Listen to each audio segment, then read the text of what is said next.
Hello, I'm Martin, and I do voiceover. I'm Joe, and I make websites. And we want to see if we can become business friends with business people in just 5 minutes. It could be the start of an amazing business relationship. Or it could be a complete and utter waste of time. Still, it's only 5 minutes.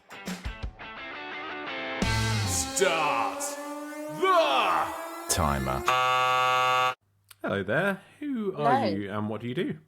I'm Claire and I'm a clinical hypnotherapist. Okay, so rather than asking you to tell us more about that, I'm going to go straight in with what's the biggest misconception that people have about hypnotherapy and I suppose clinical hypnotherapy? That I do all the work, that they get to sit in a chair and I wave some kind of hypno magic wand and then go click 1, 2, 3, you're back in the room and everything's better. No, And that's not how it works. That's not how it works. Okay, no. so how does it work? So I drive the process. You can think of me as being like the PT in this scenario, but they're making the changes. So they can come up with ideas, but unless they put them into practice and do the mental repetition and work and build on that stuff, nothing changes. Whose fault is it about that perception of hypnotherapy? I don't know. I think it goes back to the kind of maybe even the Victorian age when there were this big kind of showmanship and charisma and mystique about it all, and that's kind of spilt over into the fact that the therapist must be doing something dramatic. When in actual fact, I'm not. I'm just directing traffic. It's the client who's doing all the hard work. But because that's not what you want to see on a show, that's not entertaining. That's where it's come from, I think. Do you not sort of put some showmanship into what you do just for a laugh? I did think about growing a massive moustache and getting a big crystal ball and doing something big and dramatic. But no, it's very dull in comparison with that. You know, I love Darren Brown. He is my professional crush. That's what I often say. But my shows, my sessions are not like that. How did you get into hypnotherapy then? Accidentally, like all the best things. A friend was doing it and it sounded quite interesting. So after a G&T, I applied to the course that she'd done. And sort of forgot, and then somebody rang me the week after. Was like, "We start next weekend in Peterborough. It's for 10 months." Oh, okay then. Best do this. And then I really liked it. It started as being like an academic challenge of something new to learn, but it ended up being something that I really enjoyed because the people I worked with were doing really well. So the people that I was seeing in the pharmacy, because I did that as well, they were the same people week in, week out. Whereas my clients, I could see them improving, and they went. And so you could see you're making a difference with one thing that you weren't with the other. Have you ever hypnotised yourself by accident? Yes. Really? No way. Yes, because when you do that, like it's all hypnosis is self-hypnosis. So you are kind of, I use words, you know that, I did it in your studio. So I'm doing the reading and the person is listening and their mind is wandering off as they do that. But occasionally I also tune out and then I kind of lose my place and I was like, was I on 5 or 6? Was I going there or was I saying that? And so I've kind of, I've tuned out as well. Don't tell. No. That's brilliant. What is the furthest place you've ever travelled to? Singapore, I think, probably. Okay. Or it depends. My geography is terrible, so it could be Singapore, it could be Kilimanjaro. I don't know which direction those work in. Both good places, though. Yeah. So did you climb? Are you allowed to climb Kilimanjaro? Yes, I did. It's brilliant. Amazing.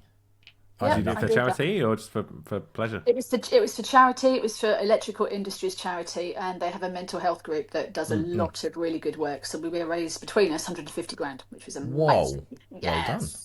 That's really really cool. Yeah, wow. I loved it. Really really good thing to do. Why? See, I was going to ask what's the best day of your life, but you're not allowed to say when you summited at Kilimanjaro. Oh really? Because that would be up there. Not because it was the culmination of a lot of work and a lot of effort. So that's rude that I can't have that one. Okay, the second one would be when I did the Grand Canyon. We did a helicopter, nice. And you know what Americans are like. They like English people, well they used to. And so when we turned up, there were 3 Germans in the back with their rucksacks, and the girls said, "No, you 2 girls get to sit up front." So we sat in the front and got the guided tour into the canyon, out of it, going over here, flying over stuff, down the strip. It was amazing. Amazing. I've done the plane to it and looking down into it, but we didn't do the helicopter. The helicopter was brilliant. First time in a helicopter, amazing.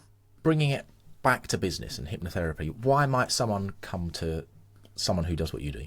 Many reasons, but I guess at the bottom of it all is a lack of confidence in their own abilities, maybe a lack of their ability to cope with stuff. So it could be anxiety, could be low confidence, could be low self-worth. They're all very closely connected, and that's probably at the bottom of most of the stuff that I do. Do you have any deep, dark secrets? No. How disappointing. I know some of my clients' deepest, darkest secrets, but I'm not sharing those. That's for another recording. Next time. Yes. What do you think? Did we just spark a valuable new business relationship? Or should we have taken a coffee break instead? Joe's good at that. We'll be back soon to try to make more business friends. We're very lonely. Do you want to be our friend? Or maybe you could suggest someone we can chat to be friends with them. Drop us an email. friends@5mbf.co.uk. Thank you very much. So was this about you being in Martin's booth? Yes. That's where I did my relaxation audio. Because when I first started, you need a relaxation audio to work with clients. Okay. And so mine was this dodgy old thing that I did on voice note that had the dog barking halfway through. And my sister had tried to edit it out with GarageBand, but it was still there. You could still hear it. So I knew it was there, but I never mentioned it. And no one else ever did, until one guy was like, do you know what? I love your audio. It just takes me back to my childhood. I imagine being out in my parents' garden. We used to breed Alsatians for the police. It's like, always hear a dog barking. So yeah, and yeah, exactly. So then I thought I should do a grown-up one, being as I am now a proper grown-up. So yes, I went and did it over there. And Martin was brilliant. We edited out some weird little noises, but most of it was just one take, wasn't it? It was good, yeah. And I didn't fall asleep in that one.